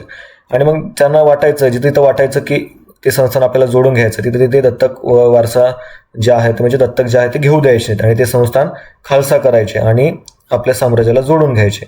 आता दत्तक विधान नामंजूर डलहौसीच्या नावासोबत जोडलं जातं आणि ते बरोबर सुद्धा आहे. मात्र तो पहिला होता का ही पद्धत राबवणारा? तर नाही. त्याच्या आधी ऑकलंड नावाचा एक गव्हर्नर होता. त्यानं काय केलं होतं तर अशा पद्धतीचा वापर जो आहे तो केला होता. म्हणजे डलहौसीच्या आधी कोणी दत्तक विधान नामंजूर पद्धतीचा वापर केला होता? त्याचं उत्तर असेल ऑकलंड, लक्षात ठेवा. आणि जर तुम्हाला परीक्षेमध्ये विचारलं की दत्तक वारसा नामंजूर तत्वाच्या आधारे कोणी संस्थानं खालसा केली, उत्तर असेल डलहौसी. जर डलहौसीच्या आधी विचारलं तर ऑकलंड, हा मुद्दा लक्षात ठेवा. मग कोणकोणते संस्थानं खालसा केली? सातारा, जैतपूर आणि संबलपूर, भगत, उदयपूर, झाशी, नागपूर, करौली. आता इत्यादी जी काही संस्थानं आहेत, म्हणजे नागपूरपर्यंत जर आपण बघितलं दत्तक वारसा नामंजूर तत्वाच्या आधारावर त्यांनी सगळी संस्थानं खालसा केली होती. करौली सुद्धा त्यांनी खालसा केलं होतं. मात्र संचालक मंडळाच्या नकारानंतर त्यांना काय केलेलं आहे, करौली जे आहे ते त्या संस्थानाला परत केलं होतं. त्याचबरोबर याच्या बाबतीत जर आपण बघितलं तर अवध हे जे काही संस्थान आहे त्या अवधचा सुद्धा त्यांनी ताबा घेतला होता, तो गैरप्रशासनावरून. तुम्हाला इथे प्रश्न एकदा विचारलेला होता की डलहौसीने अवध हे संस्थान कोणत्या कारणावरून ताब्यात घेतलं होतं? तर गैरप्रशासनाच्या कारणावरून अवध संस्थान ताब्यात घेतलं होतं आणि बाकी जे आहे ते दत्तक वारसा नामंजूर तत्वाच्या आधारे ताब्यात घेतलेलं होतं. त्यानंतर पुढे बघा, सिमला ही वर्षातील काही दिवस राजधानी राहील हे त्याने इथे घोषित केलं होतं. त्याचबरोबर बंगालचा तोफखाना त्याने कलकत्त्याहून मेरठला त्या ठिकाणी हलवलेला होता. सेनेचं मुख्यालय सिमला या ठिकाणी त्याने नेलं होतं. तर ह्या बाबी इथे लक्षात ठेवा. त्याच्याच काळामध्ये वुड्सचं जे काही घोषणापत्र आहे ते तुम्हाला इथे लक्षात ठेवायचं, ज्याला आपण वुडचा खलिता असं म्हणतो, हे त्या ठिकाणी जाहीर करण्यात आलं होतं आणि इंग्रजी शिक्षणाचा पुरस्कार जो आहे त्याच्या माध्यमातून करण्यात आला होता. डलहौसीच्याच काळामध्ये इंजिनिअरिंग कॉलेज जे आहे ते रुरकी या ठिकाणी सुरू करण्यात आलं. 1853 थॉम्सन पद्धत जी आहे, ज्याच्यामध्ये देशी भाषेवर भर जो आहे देण्यात आला होता, ती पद्धत इथे लागू त्यांनी केली. त्याच्याच काळामध्ये भारतात पहिल्यांदा PWD म्हणजेच बांधकाम विभागाची स्थापना करण्यात आली. त्याद्वारे गंगा कालवा तयार केला. फिरोजशाह तुघलकाने तयार केलेल्या कालव्याची त्याने दुरुस्ती केली. तर ह्या बाबी लक्षात ठेवा. म्हणजे PWDची जी काही स्थापना आहे बांधकाम विभागाची ती डलहौसीच्याच काळामध्ये. त्याच्याच काळामध्ये 1853 पहिली रेल्वे भारतामध्ये धावली, मुंबई ते ठाणे या दरम्यान. त्याला 3 इंजिन होते. ते 3 इंजिन कोणते होते? कमेंट बॉक्समध्ये उत्तर द्यायचं आहे. डलहौसीला भारतीय रेल्वेचा जनक सुद्धा म्हटलं जातं. त्याच्याच काळामध्ये तार विभागाची स्थापना झाली. पोस्ट कायदा या ठिकाणी संमत झाला. त्याने ग्रँड ट्रक रोडची दुरुस्ती सुद्धा त्या ठिकाणी करून घेतली. तर या बाबी लक्षात ठेवा. ओके. 1856 डलहौसीच्याच काळामध्ये विधवा पुनर्विवाहाचा कायदा जो आहे तो या ठिकाणी पारित करण्यात आला होता. त्यासाठी प्रयत्न कोणी केले होते? ईश्वरचंद्र विद्यासागर यांनी. 1853चा जो काही चार्टर ऍक्ट आहे तो सुद्धा याच डलहौसीच्या काळामध्ये आलेला होता. हा शेवटचा चार्टर ऍक्ट होता, लक्षात ठेवा. आणि या कायद्यानुसार स्पर्धा परीक्षेला जी सुरुवात आहे ती भारतामध्ये झालेली होती. याच्याच काळामध्ये इनाम कमिशन नियुक्त केले गेले. भूमिकर न भरणाऱ्या जहागीरदारांची जहागिरी रद्द करायला सुरुवात झाली होती. आणि याच्याच काळामध्ये पंजाब आणि सिक्कीम या ब्रिटिश साम्राज्यामध्ये काय करण्यात आले होते? विलीन करण्यात आले होते. तर ह्या सगळ्या महत्त्वाच्या बाबी ज्या आहेत त्या डलहौसीच्या बाबतीत लक्षात ठेवा. डलहौसीवर आपल्या परीक्षेमध्ये खूपदा प्रश्न विचारलेले आहेत. तर दत्तक वारसा नामंजूर तत्व बोर्ड ऑफ ट्रेडचा आधी अध्यक्ष होता. त्यानुसार संस्थानं खालसा केली आणि अवध संस्थान जे आहे ते गैरप्रशासनावरून त्याने ताब्यात घेतलं होतं. त्याने घोषित केलं की सिमला ही वर्षातील काही दिवसासाठी राजधानी असेल. म्हणजे ज्यावेळेस उन्हाळा वगैरे असायचा, ब्रिटिशांना गरमी सहन व्हायची नाही, अशा वेळी ते काय करायचे? या उन्हाळ्यामध्ये शिमल्यावरून आपला कारभार पाहायचे, लक्षात ठेवा. सेनेचं मुख्यालय तुना सुद्धा त्यांनी सिमला या ठिकाणी नेलेलं होतं. बंगाल तोफखाना कलकत्त्याहून मेरठला हलवला होता. त्याचबरोबर रुड़की कॉलेजची स्थापना झाली होती त्याच्याच काळामध्ये, सार्वजनिक बांधकाम विभागाची स्थापना त्याच्या काळामध्ये, भारतातली पहिली रेल्वे त्याच्या काळामध्ये, तार यंत्रणा त्याच्या काळामध्ये, पोस्ट ऑफिसला सुरुवात त्याच्या काळामध्ये, पुनर्विवाहाचा कायदा त्याच्या काळामध्ये, स्पर्धा परीक्षेला सुरुवात त्याच्या काळामध्ये, या सगळ्या बाबी त्याने इथे केलेल्या होत्या. तो मुद्दा लक्षात ठेवायचा आहे. यानंतर आपण जाणून घेऊयात लॉर्ड कॅनिंगबद्दल. 1856 ते 1862 हा या कॅनिंगचा कार्यकाळ होता. त्याच्या काळामध्ये जर आपण बघितलं तर वुड्सचं जे काही घोषणापत्र होतं 1854 मधलं, त्या वुड्सच्या घोषणापत्रानुसार 1857 मध्ये 3 कॉलेजची स्थापना इथं करण्यात आली होती. 3 विद्यापीठ स्थापन करण्यात आली होती. त्यामध्ये पहिलं कलकत्ता, दुसरं मुंबई आणि तिसरं मद्रास या ठिकाणी स्थापन करण्यात आलं होतं. म्हणजे वुड्सच्या या खलितामध्ये असं म्हटलं होतं की इंग्लंडच्या धर्तीवर भारतामध्ये 3 विद्यापीठं स्थापन केली जातील आणि मग त्यानुसार 3 विद्यापीठं 1857 मध्ये कलकत्ता, मुंबई आणि मद्रासमध्ये स्थापन करण्यात आलं होतं. याच कॅनिंगच्या काळामध्ये 1857चा उठाव झाला होता. डलहौसीच्या काळामध्ये भारतीयांच्या मनामध्ये असंतोष पसरलेला होता. त्याचा उद्रेक कॅनिंगच्या काळामध्ये इथं झालेला आपल्याला पाहायला मिळतो. तो मुद्दा लक्षात घ्यायचा आहे. ठीक आहे. त्यानंतर बघा मित्रांनो, याच्याच काळामध्ये कॅनिंगने काय केलं होतं, 1857च्या उठावानंतर या 1857च्या उठावामध्ये कॅनिंगने चांगलं धोरण म्हणजे एकंदरीतच ब्रिटिशांचं चांगलं नेतृत्व केलं आणि हा उठाव दडपून टाकला. पुढे 1 नोव्हेंबर 1858 रोजी लॉर्ड कॅनिंगने अलाहाबाद या ठिकाणी एक दरबार भरवला आणि त्या ठिकाणी राणीचा जो काही जाहीरनामा आहे तो वाचून दाखवला. आता कधी हा दरबार भरवला याच्यावर प्रश्न तुम्हाला आयोगाने विचारलेला आहे, तर तो मुद्दा लक्षात ठेवा. त्याने खालसा करण्याचं जे काही धोरण आहे ते रद्द करून टाकलं, ज्याचा वापर डलहौसीने केला होता. त्यामुळे लोकांच्या मनामध्ये नाराज निर्माण झाली होती. त्याने रद्द करून टाकलं आणि हा शेवटचा भारताचा गव्हर्नर जनरल होता. कारण की 1857च्या उठावानंतर 1858चा कायदा आला आणि त्या 1858च्या कायद्यानुसार भारताचा गव्हर्नर जनरल भारताचा व्हाईसरॉय बनला आणि पहिला भारताचा व्हाईसरॉय कोण होता, हा कॅनिंग होता. तो मुद्दा लक्षात ठेवा. त्याचबरोबर जर आपण बघितलं याच्याच काळामध्ये भारतीय दंड संहिता म्हणजे IPC असेल किंवा CRPC असेल, हे याच्याच काळामध्ये त्या ठिकाणी इथे लागू करण्यात आलं होतं. आणि IPC तयार करण्यासाठी मेकॉले जो आहे त्याने या ठिकाणी काय केलं होतं, मदत जी आहे ती केली होती किंवा त्याने हे सगळे कायदे वगैरे जे आहे ते तयार केले होते. लक्षात ठेवा. म्हणजे लक्षात घ्यायचं आपल्याला काय, कॅनिंगच्या काळामध्ये इथे IPC आणि CRPC ही जी काही कायदे संहिता आहे ती इथं लागू झाली होती. याच्याच काळामध्ये उच्च न्यायालयाची स्थापना करण्यात आली होती. 1861चा कायदा होता आणि त्यानुसार 1862 मध्ये 3 उच्च न्यायालय इथे स्थापन झाली होती. तो मुद्दा लक्षात ठेवा. जेम्स विल्सन याच्या सल्ल्याने भारतात प्रथमच इन्कम टॅक्स लागू त्याने केलं आणि पेपर करन्सी ऍक्टनुसार भारतात अधिकृत कागदी चलन सुद्धा त्याने या ठिकाणी सुरू केलं होतं. तर तो मुद्दा लक्षात ठेवा. ठीक आहे. तर भारतात प्रथमच इन्कम टॅक्स लागू केला कोणाच्या काळामध्ये, कॅनिंगच्या काळामध्ये. आणि पेपर करन्सी ऍक्ट सुद्धा त्याच्या काळामध्ये लागू झाला आणि अधिकृत कागदी चलन इथे सुरू झालं होतं. या बाबी लक्षात ठेवा. ठीक आहे. तर 3 विद्यापीठं कॅनिंगच्या काळामध्ये स्थापना झाली त्यांची. 1857चा उठाव त्याच्या काळामध्ये झाला. राणीचा जो काही जाहीरनामा आहे तो वाचून दाखवण्यासाठी 1 नोव्हेंबर 1858ला त्याने दिल्ली दरबार त्या ठिकाणी अलाहाबाद या ठिकाणी दरबार भरवला. खालसा धोरण रद्द केलं आणि भारताचा पहिला व्हाईसरॉय बनला. भारतीय दंड संहिता, फौजदारी प्रक्रिया संहिता, उच्च न्यायालयाची स्थापना ह्या बाबी महत्त्वाच्या आहेत. त्यानंतर जाऊयात आपण लॉर्ड मेयोकडे. वित्तीय विकेंद्रीकरणाचा जनक म्हणून त्याला ओळखलं जातं. तो मुद्दा इथे लक्षात ठेवा. प्रश्न इथे तुम्हाला विचारलेला आहे, वित्तीय विकेंद्रीकरणाचा जनक म्हणून कोणाला ओळखलं जातं, तर ते लॉर्ड मेयोला. आणि 1872 पासून लॉर्ड मेयोच्याच काळापासून जनगणना व्हायला सुद्धा सुरुवात झाली होती. ओके, तो मुद्दा लक्षात ठेवा. याने 2 कॉलेजची निर्मिती केली होती. एक आहे राजकोट कॉलेज काठियावाड या ठिकाणी आणि दुसरं कॉलेज आहे मेयो कॉलेज, जे की अजमेर या ठिकाणी त्यांनी सुरू केलं होतं. तर 2 कॉलेजची निर्मिती मेयोच्या काळामध्ये झाली होती. त्याचबरोबर भारतामध्ये सर्वप्रथम नगरपालिकेची स्थापना त्यांनी केली होती. प्रथम नगरपालिका जी आहे ती मद्रास या ठिकाणी स्थापन झाली होती. तो मुद्दा लक्षात ठेवण्याचा प्रयत्न करा. ठीक आहे. त्याचबरोबर 1872 मध्ये जो काही वहाबी चळवळीचा नेता होता शेर अली यानं अंदमान येथे तुरुंगाची पाहणी करताना मेयोची काय केली होती, हत्या केली होती. आणि भारतात हत्या होऊन मृत्यू पावलेला पहिला व्हाईसरॉय कोण होता, तर लॉर्ड मेयो त्या ठिकाणी होता. किंवा एकमेव व्हाईसरॉय जर बघितला तर तो लॉर्ड मेयो होता, ज्याची हत्या होऊन भारतामध्ये मृत्यू त्या ठिकाणी झाला होता. ठीक आहे. तर वित्तीय विकेंद्रीकरणाचा जनक आणि जनगणनेला सुरुवात, 2 कॉलेजची स्थापना, सर्वप्रथम नगरपालिकेची स्थापना आणि शेर अलीने काय केली होती, त्याची अंदमान तुरुंगाची पाहणी करत असताना हत्या केली होती. पुढे जाऊयात, लॉर्ड लिटन याच्याबद्दल अभ्यासूयात. 1876 ते 1880 हा या लॉर्ड लिटनचा कार्यकाळ होता. आणि त्याने सुद्धा त्याच्या कार्यकाळामध्ये 1877 मध्ये काय केलं होतं, दिल्ली दरबार भरवलेला होता. आणि त्या दिल्ली दरबारानुसार ब्रिटनच्या राणीला कैसरीय हिंद ही पदवी जी आहे ती त्या ठिकाणी देण्यात आली होती. आणि या दिल्ली दरबाराला भारतातून वेगवेगळ्या ठिकाणातून महत्त्वाची की भारतीय सुधारक नेते मंडळी होती त्यांना सुद्धा बोलण्यात आलं होतं.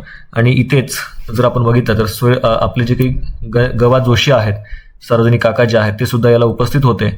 आणि तिथं भारताच्या वेगळ्या कानाकोपऱ्यातले लोक आलेले पाहून त्यांना काय वाटलं तर एक भारतीय संसदच भरली काय असं त्या ठिकाणी त्यांना इथे वाटलेलं होतं. आणि यावरच तुम्हाला प्रश्न मागे विचारलेला होता. त्यानंतर लक्षात ठेवा, याच दरबाराला सुरेंद्रनाथ बॅनर्जी सुद्धा त्या ठिकाणी उपस्थित होते. त्यांना सुद्धा जाणवलं की भारताच्या वेगवेगळ्या कानाकोपऱ्यातून लोक जे आहेत ते इथे एकत्र आलेले आहेत, भारतीय नेते एकत्र आलेले आहेत, महत्त्वाची व्यक्ती एकत्र आलेले आहेत. मग आपण असं एखादी कॉन्फरन्स भरवली पाहिजे की जेणेकरून भारतातल्या वेगळ्या ठिकाणातले लोक एकत्रित येतील, आपल्या मागण्या त्या ठिकाणी या कॉन्फरन्सच्या माध्यमातून ब्रिटिशांकडे पाठवली जाईल. आणि त्यातूनच पुढे त्यांनी बंगालमध्ये, कलकत्त्यामध्ये काय केलं होतं, नॅशनल कॉन्फरन्स जी आहे ती भरवली होती. त्याला 100 लोक जे आहेत भारताच्या वेगळ्या ठिकाणाहून आलेले होते. आता ह्यांनी काय केलं आहे, दिल्ली दरबार त्या ठिकाणी भरवला. आणि दिल्ली दरबार भरवून याच्यावर मोठ्या प्रमाणामध्ये पाण्यासारखा पैसा जो आहे तो खर्च केला होता. आणि हा काळ असा होता मित्रांनो, 1876-77चा काळ, प्रचंड दुष्काळ जो आहे तो भारतामध्ये पडलेला होता. भारतातले लोक अन्न पाण्या वाचून मरत होते. आणि अशा पद्धतीनं ब्रिटिश जे आहे ते मात्र अशा दरबारावर पैसा खर्च करत होते. त्यामुळे भारतीय वृत्तपत्रांनी या लिटनवर टीका करायला सुरुवात केली. हे लिटनला सहन झालं नाही. त्यामुळे त्याने भारतीय वृत्तपत्रांची मुस्कटदाबी करण्यासाठी एक कायदा केला. त्या कायद्याला आपण म्हणतो देशी वृत्तपत्र कायदा, किंवा त्यालाच आपण व्हर्नॅक्युलर प्रेस ऍक्ट असं त्या ठिकाणी म्हणतो.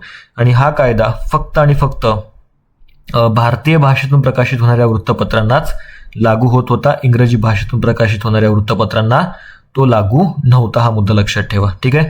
त्याला गँगिंग ऍक्ट असं म्हटलं जातं. मग आता याच्यामधून एक पळवाट जी आहे ती अमृत बाजार वृत्तपत्राने काढली होती. ते वृत्तपत्र बंगाली भाषेतून प्रकाशित व्हायचं. मात्र हा कायदा लागू झाल्यामुळे दुसऱ्या दिवशी ते इंग्रजीतून त्या ठिकाणी छापलं गेलं होतं. तो मुद्दा लक्षात ठेवायचा आहे, ठीक आहे. त्याचबरोबर या लिटनच्या काळामध्ये भारतीय शस्त्र कायदा करण्यात आला. नागरी सेवा परीक्षेतील बदल त्या ठिकाणी करण्यात आला. म्हणजे वयोमर्यादा जी आहे ती 21 वर्षावरून 19 इतकी कमी करण्यात आली, जेणेकरून भारतीय विद्यार्थ्यांना ही परीक्षा देता येऊ नये, हा त्यांच्या मागचा हेतू होता. भीषण दुष्काळ पडला होता. आणि त्यानंतरच्या काळामध्ये त्यांनी स्टॅची आयोग जो आहे तो दुष्काळासाठी नेमलेला होता. आणि हा पहिलाच दुष्काळ आयोग आहे, लक्षात ठेवा, स्टॅची आयोग. याच्यावर सुद्धा प्रश्न तुम्हाला विचारलेला होता. दुसरं इंग्रज अफगाण युद्ध याच्याच काळामध्ये त्या ठिकाणी घडलं. तर या बाबी लक्षात ठेवा. म्हणजे देशी वृत्तपत्र कायदा, भारतीय शस्त्र कायदा, नागरी सेवेतील वयोमर्यादा 21 वर्षावरून 19, दुष्काळ आयोग, स्टॅची आयोग, ठीक आहे. पुढे जाऊयात. पुढे कर्जनच्या बाबतीत जी काही महत्त्वपूर्ण इन्फॉर्मेशन असेल ती आपण या ठिकाणी जाणून घेऊयात. 1899 ते 1905 हा या कर्जनचा कार्यकाळ होता. आता याच्या काळामध्ये याने खूप साऱ्या चांगल्या बाबी केल्यात, जसं की भारतीय नाणी आणि कागदी चलन कायदा त्याने केला. त्याच्या काळामध्ये सुद्धा त्याने दुष्काळ आयोग जो आहे तो स्थापन केला होता. कोणाच्या अध्यक्षतेखाली? अँथनी मॅकडोनाल्ड यांच्या अध्यक्षतेखाली. त्याच्याच काळामध्ये सिंचन आयोग सुद्धा स्थापन करण्यात आला होता, कोलिन स्कॉट मॉन्क्रिफ याच्या अध्यक्षतेखाली. रेल्वेचं कार्य आणि प्रशासनासोबत सल्ला देण्यासाठी थॉमस रॉबर्टसन याच्या अध्यक्षतेखाली त्यांनी एक रेल्वे सुधारणा मंडळ स्थापन केलं होतं. भारतीय विद्यापीठासाठी किंवा उच्च शिक्षणासाठी एक कमिशन स्थापन केलं होतं, एक रॅले आयोग स्थापन केला होता रॅले यांच्या अध्यक्षतेखाली. आणि या आयोगाच्या शिफारशीनुसार 1904 मध्ये भारतीय विद्यापीठ कायदा करण्यात आला होता. याच्या काळामध्ये त्यांनी पोलीस सुधारणा सुद्धा केल्या होत्या. आणि त्यासाठी अँड्र्यू फेजर याच्या अध्यक्षतेखाली पोलीस सुधारणा आयोगाची स्थापना केली होती. सहकारी पतसंस्था कायदा त्याने सुरू केला. त्याचबरोबर याने बंगालची फाळणी केली. प्राचीन स्मारकांचा कायदा सुद्धा इथे केला होता. म्हणजे बऱ्याचशा चांगल्या बाबी केल्या. एक बाब चुकीची केली ती म्हणजे बंगालची फाळणी, ठीक आहे. आणि हे सगळे जे काही कायदे केलेत किंवा आयोग नेमलेत त्याचे अध्यक्ष लक्षात ठेवा, त्याच्यावर प्रश्न आलेला आहे. त्यानंतर लॉर्ड मिंटो जो आहे त्याच्याबद्दल जाणून घेऊयात. आता लॉर्ड मिंटोच्या बाबतीत लक्षात ठेवा, आपण एक आधी बघितलेला होता, तो लॉर्ड मिंटो प्रथम होता आणि हा लॉर्ड मिंटो द्वितीय आहे. याचा कार्यकाळ 1905 ते 1910 असा होता. याच्या कार्यकाळामध्ये 1906 मध्ये मुस्लिम लीगची स्थापना करण्यात आली होती. मुस्लिम लीगची स्थापना ढाका या ठिकाणी करण्यात आली होती, आगा खान आणि ढाक्याचे नवाब सलीमुल्लाह खान यांच्या अध्यक्षतेखाली. याच्याच काळामध्ये सुरत फूट पडली, जहाल मवाळ यांच्यामध्ये त्या ठिकाणी फूट पडली, लक्षात ठेवा. आणि याच्याच काळामध्ये सगळ्यात महत्त्वाची घटना म्हणजे मोर्ले मिंटो सुधारणा कायदा पारित करण्यात आला होता आणि या कायद्यानुसार मुस्लिमांना स्वतंत्र मतदारसंघ, ठीक आहे, मुस्लिम लीगची स्थापना, सुरत फूट आणि 1909चा कायदा, त्यानुसार मुस्लिमांना स्वतंत्र मतदारसंघ कोणाच्या काळामध्ये, लॉर्ड मिंटो द्वितीयच्या काळामध्ये. त्यानंतर हार्डिंग द्वितीयच्या बाबतीत आपण जाणून घेऊयात. याचा कार्यकाळ 1910 ते 1916 असा होता. याच्या कार्यकाळामध्ये बंगालची फाळणी जी झाली होती 1905 मध्ये ती रद्द करण्यात आली, लक्षात ठेवा. त्यासाठी दिल्ली दरबार जो आहे तो भरवण्यात आला होता. त्या दिल्ली दरबाराला राजा पंचम जॉर्ज आणि त्याची राणी मेरी जी आहे त्या ठिकाणी उपस्थित होते आणि या दरबारामध्ये बंगालची फाळणी रद्द झाल्याची घोषणा करण्यात आली. त्यानंतर याच्याच दरबारामध्ये राजधानीचं स्थलांतर सुद्धा झालं होतं. म्हणजे भारताची प्रशासकीय राजधानी कलकत्त्यावरून दिल्लीला हलवण्याचा निर्णय याच दरबारामध्ये घेण्यात आला होता. आणि याच्याच कार्यकाळामध्ये 9 जानेवारी 1915 रोजी महात्मा गांधी दक्षिण आफ्रिकेतून कुठं आलेले होते, भारतामध्ये आले होते. हा 9 जानेवारी दिवस आपल्याकडे काय म्हणून साजरा केला जातो याचं उत्तर कमेंट बॉक्समध्ये द्या. हिंदू महासभेची स्थापना झाली होती 1915 मध्ये. पंडित मदन मोहन मालवीया यांनी या काळामध्ये याची स्थापना केली होती. आता काही महत्त्वाचे गव्हर्नर जनरल आहेत, त्यांच्या कार्यकाळातील काही महत्त्वाच्या घटना मी तुम्हाला इथे सांगतोय, त्या व्यवस्थित थोडंसं लक्षात घेण्याचा प्रयत्न करा. आता लॉर्ड चेम्सफोर्ड जो आहे तो याचा कार्यकाळ होता 1916 ते 1921. 1916 मध्ये याच्या कार्यकाळामध्ये लखनौ करार झालेला होता. त्यानंतर 1916 मध्ये होमरूल चळवळ त्याच्या कार्यकाळामध्ये झाली होती. 1919चा रौलेट ॲक्ट जो आहे तो याच्याच कार्यकाळामध्ये आलेला होता. त्यानंतर 1920 मध्ये महात्मा गांधींनी काय केलं होतं, असहकार चळवळ लॉर्ड चेम्सफोर्डच्याच काळामध्ये सुरू केली होती. ठीक आहे. रिडिंगच्या काळामध्ये जर आपण बघितलं तर 1921 ते 1926च्या कार्यकाळामध्ये सगळ्यात महत्त्वाच्या घटना जर आपण बघितल्या तर स्वराज्य पक्षाची स्थापना झाली होती 1 जानेवारी 1923 रोजी. 1922 मध्ये असहकार चळवळ थांबली होती, लक्षात ठेवा. त्यानंतर जी काही हिंदुस्थान रिपब्लिकन असोसिएशन आहे त्याची सुद्धा स्थापना याच्याच काळामध्ये झालेली होती, तो मुद्दा लक्षात ठेवायचा आहे. आयर्विनच्या काळामध्ये लक्षात ठेवा, लॉर्ड आयर्विनचा कार्यकाळ होता 1926 ते 1931. लॉर्ड आयर्विनच्या काळामध्ये 1927 मध्ये सायमन कमिशन नेमण्यात आलं होतं. त्यानंतर याच्याच कार्यकाळामध्ये 1929चं प्रसिद्ध जे काही लाहोरचं अधिवेशन आहे ज्याच्यामध्ये संपूर्ण स्वातंत्र्याचा ठराव मांडण्यात आला होता. त्यानंतर 1930 मध्ये महात्मा गांधींनी काय केलं होतं तर सविनय कायदेभंगाची चळवळ सुरू केली होती. याच्याच कार्यकाळामध्ये पहिली गोलमेज परिषद जी आहे ती पार पडली होती. ओके, तो मुद्दा लक्षात ठेवायचा आहे. ओके, आणि गांधी आयर्विन करार सुद्धा याच्याच काळामध्ये झाला होता. त्यानुसार महात्मा गांधींनी काय केलं होतं, दुसऱ्या गोलमेज परिषदेमध्ये सहभागी होण्याचं मान्य केलं होतं. वेलिंग्टनच्या बाबतीत लक्षात ठेवा 1931 ते 36 हा त्याचा कार्यकाळ आहे. याच्या कार्यकाळामध्ये दुसरी आणि तिसरी गोलमेज परिषद पार पडली. दुसऱ्या गोलमेज परिषदेनंतर याच्या जाती निवाडा जो आहे तो मॅकडोनाल्डने जाहीर केला होता. त्यानुसार अस्पृश्यांना स्वतंत्र मतदारसंघ देण्यात आला. त्यानंतर पुणे करार झाला होता. स्वतंत्र मतदारसंघाऐवजी राखीव जागा ज्या आहेत त्या ठेवण्यात आल्या. ह्या बाबी इथं महत्त्वाचं सांगतात. आणि 1935चा कायदा सुद्धा याच्याच कार्यकाळातला आहे. ली लिडगोच्या कार्यकाळामध्ये दुसरं महायुद्ध सुरू झालं होतं 1939ला. त्यानंतर गांधींनी वैयक्तिक सत्याग्रहाला सुरुवात केली होती आणि पुढे 1942 मध्ये छोडो भारत चळवळ जी आहे त्यांनी सुरू केली होती.